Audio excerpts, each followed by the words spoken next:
On a dark, rainy night, in a broken, crumbling house, there lived a young man named Asif who had lost everything in his efforts to save his mother's life.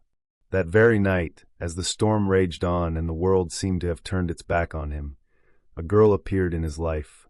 A beautiful, mysterious girl whose eyes shimmered like moonlight and whose voice carried the sorrow of centuries. "I will help you, Asif," she said softly. "But one day, you will have to fulfill a promise." What was that promise? And why was it that after every prayer, only her voice echoed in his heart? This is the story of a promise that went deeper than words, one that perhaps touched the very soul of the person who made it.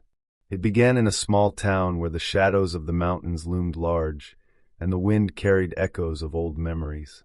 In this town lived a 24-year-old man named Asif. He had a smile on his face at all times, but his eyes held hidden stories that no one could read. Asif was a skilled carpenter. He built homes and crafted furniture with his hands, working diligently from morning until night. But the true purpose of his life was his mother, his beloved Ammi Jan, who lay bedridden, fighting a losing battle against a prolonged illness. Every night, Asif would sit beside her and say, "Don't worry, Ammi. One day I'll earn enough to give you all the happiness in the world." But his mother would simply smile and reply, "Beta, true happiness doesn't come from money. It comes from the heart." Though he had no money, Asif had integrity and unwavering faith. After every prayer, he would silently whisper, "O Allah, give my mother health and give me the strength to take care of her." Yet the people of the town mocked his simplicity. "Look at that poor boy Asif," they would say. "He prays for his mother, but can't even afford clothes without holes." One day, while working on a chair for a rich man's house, Asif's hand got caught in a machine. Blood oozed as he cried out in pain. But instead of concern, the homeowner scolded him. "You've ruined the work. You won't get paid." Without protest, Asif wrapped his bleeding hand and continued working. Why? Because he had no other option. That night, when he returned home, he found his mother's condition had worsened. The local doctor said he needed money for medicine, and fast. But Asif had none. As if the heavens themselves were weeping, a storm broke over the town that night. Rain poured down relentlessly, and thunder roared as if mourning. Inside their home, Asif wrapped his mother in a blanket under a leaking roof, dread creeping into his heart as he thought, "If I don't get money by tomorrow." Suddenly, a fierce wind struck the house, and a part of the roof collapsed. With a scream, Asif grabbed his mother in his arms and ran out into the rain. Soaked and desperate, he rushed to the old doctor's house at the end of town, only to find it locked. There was no other place to go. Then he remembered the abandoned house on the edge of the woods, an incomplete building that had stood empty for centuries. People said strange things about it.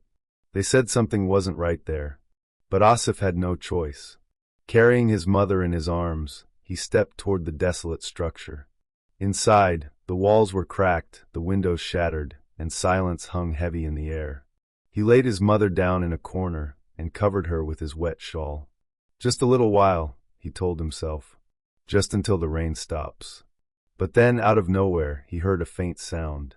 A melody like someone softly humming a tune. His heart pounded. "Who's there?" he called out. He stood and followed the sound, walking through the dim corridors of the house. In one of the rooms stood a girl. Her hair was long and black, her eyes gleamed like silver moonlight. She smiled. "Asif," she said, "why have you come here?" Asif froze. How? How do you know my name? Who are you?" "I'm Hania," she said softly. "This is my home." There was something ancient in her voice, an ache buried deep, like a wound that never healed. Fear crept into Asif's heart, but something in her eyes held him back from running. "Do you live here alone?" he asked. Hania lowered her gaze. "Yes. For a long time, maybe for centuries." Asif thought she was joking, but the sorrow in her voice was too real. Her clothes were old-fashioned, but seemed to glow like royal garments. "Can you help me?" he pleaded. "My mother is very ill. I need medicine." Hania looked into his eyes and said, "I will help you, Asif, but on one condition." "What condition?" he asked quickly. "One day, you must fulfill a promise. Are you ready?" Though his heart raced with unease, he thought only of his mother. Without hesitation, he nodded. Yes, I promise.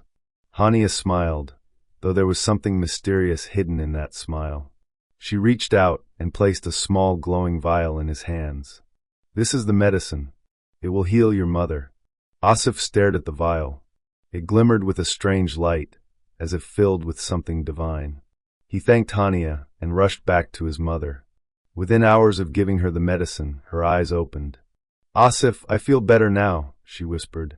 Tears flowed from Asif's eyes, tears of joy.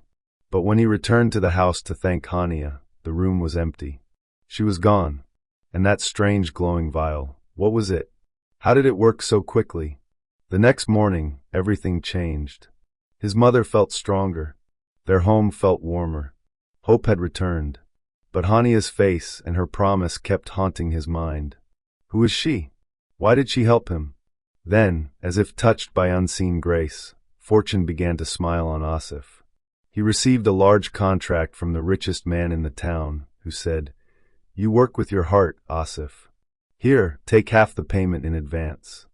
Now Asif had more money than ever. He bought new clothes for his mother, good food, proper medicine, and even things for the house. But the town began to talk. Look at that poor boy turning rich overnight. Something's not right. Even his friends grew distant. Where did all this money come from? One asked. But Asif had no answers. Could it be because of Hania? One night, Asif dreamt of her. She stood before him, radiant, her eyes filled with light. Asif, remember, she said, what I gave you came with a promise. When the time comes, you must choose. Choose what? Asif asked, but she vanished. A voice echoed, Wada Nibhana Padega. The promise, it must be fulfilled. He woke with his heart racing. What was this promise? What was coming? Asif's life had transformed, but the town had turned cold toward him. People began to whisper that his home was cursed. Animals avoided it. No birds perched near it. It was unnatural. One night, while praying, Asif heard a soft voice reciting Quranic verses. But there was no one in the house. Fear gripped him. Everything, Hania, the vial, the fortune, felt wrapped in mystery. He decided to return to that abandoned house. When he arrived, the air was cold and still, though it wasn't raining. He stepped inside, his heart thudding. Hania, he called. No answer. But then, a soft light shimmered in a corner. There stood Hania. This time, her face was solemn. Why did you come back, Asif? She asked. I need the truth, he said. Who are you? What is happening? She took a deep breath. I am a Jinn, more precisely a Jinn princess. This house is my prison. And you are part of the promise that can either set me free or bind me forever. Asif's world spun. A Jinn? How is this possible? He stared at her, now trembling. I am not human, she said softly, but my heart feels like a human's. Centuries ago, I fell in love with a righteous man in Alim. But to love him, I broke the laws of my kind. My father, the king of the jinns, cursed me. I was imprisoned in this house. The curse can only be broken if a human willingly fulfills the promise I ask. What do you want me to do? Asif whispered. Not yet, Hania said. When the time comes, you will have to choose, my freedom or your life. A storm brewed within Asif. Could he give up his life? What about his mother? Why me? He asked.